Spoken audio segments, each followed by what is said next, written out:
messieurs, dames. Aujourd'hui, il n'y aura pas d'intro se voulant comique. Il n'y aura pas de tics qui font tiquer, ni de bon côté. Tout simplement parce qu'aujourd'hui, certes, je vais parler du film Army of the Dead, mais je vais parler de quelque chose d'intime concernant ce film, concernant le réalisateur. Et de ce fait, voilà, je ne peux le faire.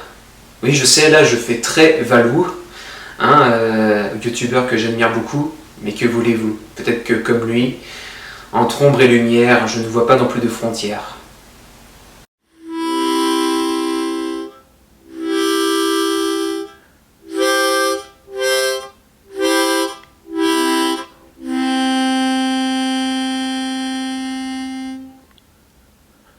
Dans combien de films le fond prend-il le pas sur la forme?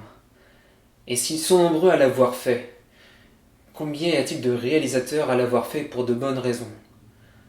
Concernant Zack Snyder et son Army of the Dead,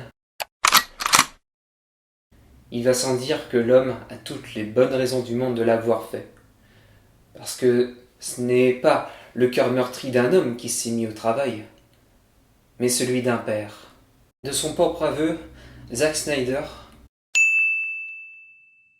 peintre du cinéma que j'admire plus que tout et ce depuis longtemps, a avoué avoir puisé dans la terrible épreuve qu'a représentée la perte de sa fille afin de réaliser ce métrage.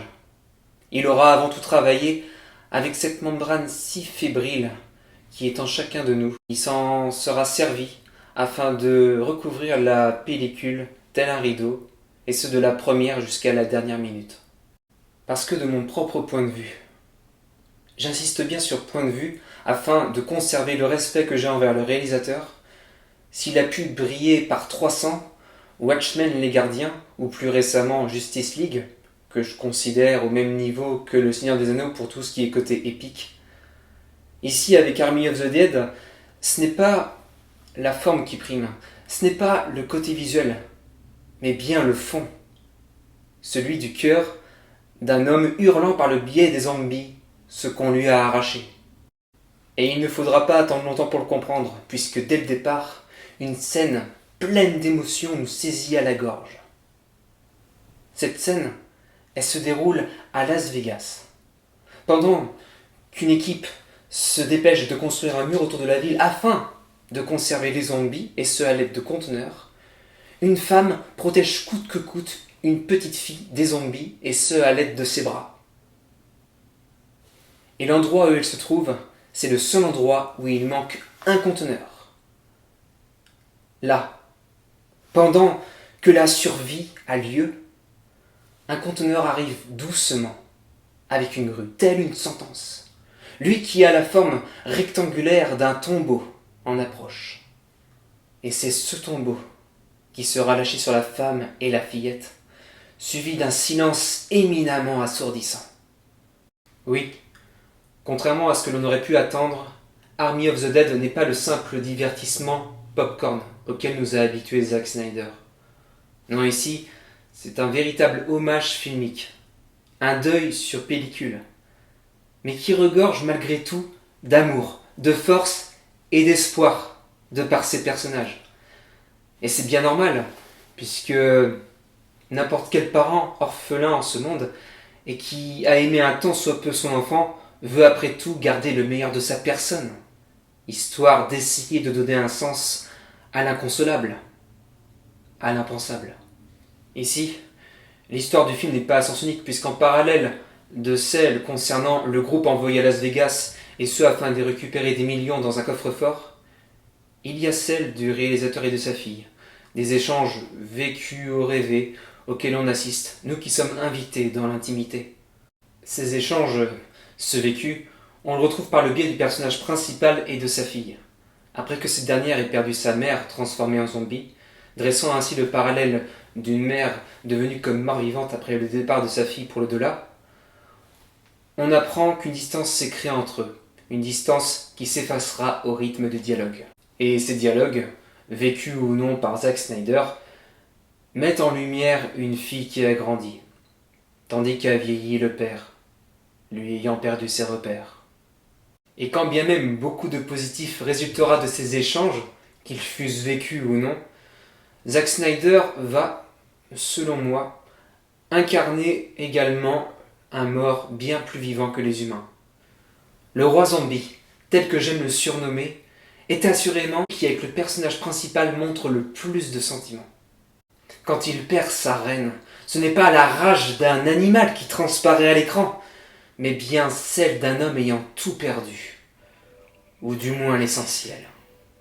Et le roi zombie, ce monstre qui à première vue ressemble à une boîte de conserve vide, est bel et bien la partie lumineuse de Zack Snyder, si l'on part du principe que le protagoniste principal humain vient le compléter. Après tout, ce dernier, attiré sur les lieux par l'appât du gars avant toute chose, est de ce fait attiré pour des raisons qui sont à des lieux de l'amour. Et il a beau retrouver sa fille, c'est uniquement par le biais de la mission. Ici, il est question avant tout d'un homme ayant perdu ses valeurs essentielles. Tandis que le roi zombie, eh bien, malgré toute la rage animale qui peut l'habiter, brûle avant tout d'amour pour sa reine et pour rien d'autre. Ici, dans cette histoire, nous sommes avant tout dans le symbole. Une pièce, ses deux faces, et qui ne font jamais tomber pile un homme d'un côté ou de l'autre. C'est son fragile équilibre, son émotion en exergue que met en image Zack Snyder.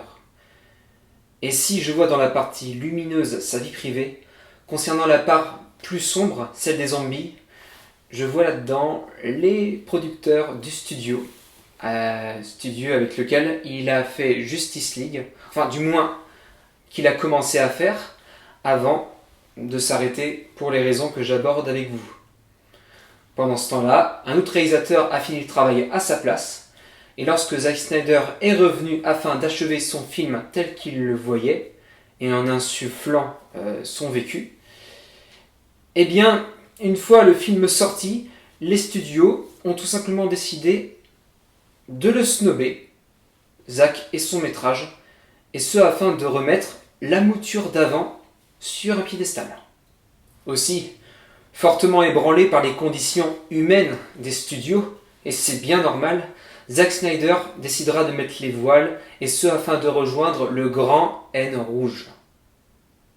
N, avec qui il fera le film Army of the Dead. Film dans lequel on peut voir un parallèle entre les zombies d'un côté, puis les producteurs de l'autre, et avec ce message par derrière, ce message silencieux qui dirait « Fuck, allez tous crever ». Mais bon, point d'aigreur pour Zack Snyder. À la fin du film, la jeune fille finira par survivre.